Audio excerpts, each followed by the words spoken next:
If I say Child Advocates is the voice of the child, I and other leaders at Child Advocates must review and address the issues of disproportionality, beginning with a conversation on race and racism. And that will begin to tell every child's story.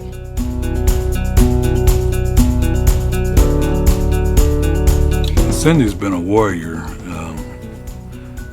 in regards to making sure that undoing racism came to Indianapolis. She's gone above and beyond the call of duty and making sure that it is not only here, but here to stay. I'm a 58-year-old black man.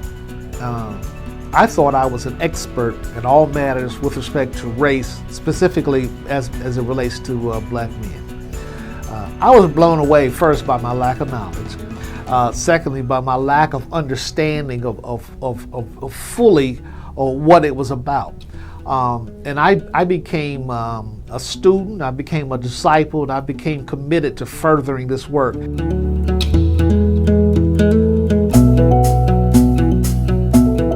The People's Institute workshop, Undoing Racism, that Child Advocates has been doing is absolutely, in my opinion, moving the needle, because this is not just CASA's attending this, Court Appointed Special Advocates. The sessions that I have been to, and I've been to several, have been people from the community, law enforcement, psychologists, service providers, judges, magistrates, people all throughout the child welfare community and even outside the child welfare community. It is making a change. It certainly changed my lens on how I look at each individual case. And I've had all of the judicial officers here at juvenile court participate in one of the seminars because I believe that it is so impactful and is so important to understanding how we look at what we look at.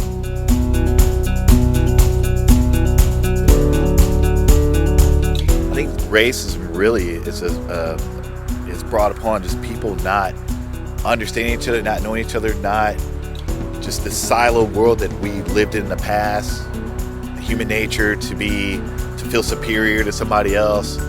I would define racism as judging people, particularly excluding people on the basis of their race or ethnicity. Racism is like people that the ignorance is what I would define it as.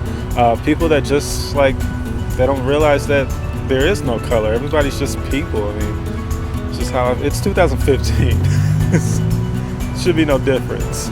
Judging another person solely based on skin color. My personal belief is that it's driven by ignorance, and the best remedy for ignorance is education.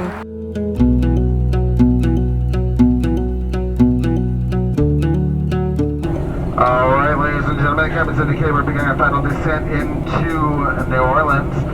We'll be on the ground shortly. Welcome to New Orleans. Myself and Dr. Jim Dunn had met in New York City. And, we said, it's really important that we start training our community because a lot of times we get divided and so racism is a major divider. So we said, let's start training. Let's not just talk about it. Let's develop a training institute that makes sure that this training addresses the issue of race and racism.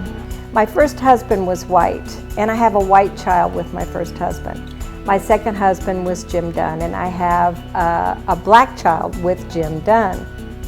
I have, even though those children got in me the same way, spent the same 9 months in me, came out of me the same way, I have seen every institution in this country treat my two children differently. I know that racism is alive and well in the United States in every institution. I'm also a little nervous to say the wrong thing or to recognize things in myself that I might not want to see. It's a conversation that has to happen, and it's education that's very valuable and important. So even though I'm not excited to continue to talk about race, I am anticipating learning more and being able to have a different perspective and understanding. I am also very scared. I'm very scared that I am going to find out something about myself that I don't know. That's important to me to be able to find it out so I can make the changes. I hope that I am not a racist. I hope I haven't done things that are incorrect, but I think this class is going to tell me that. Certainly I will bring my experience into, this workshop, but I'm open to hearing what really has to be said, and maybe that will either change my perspective on it or reaffirm what I have been feeling internally.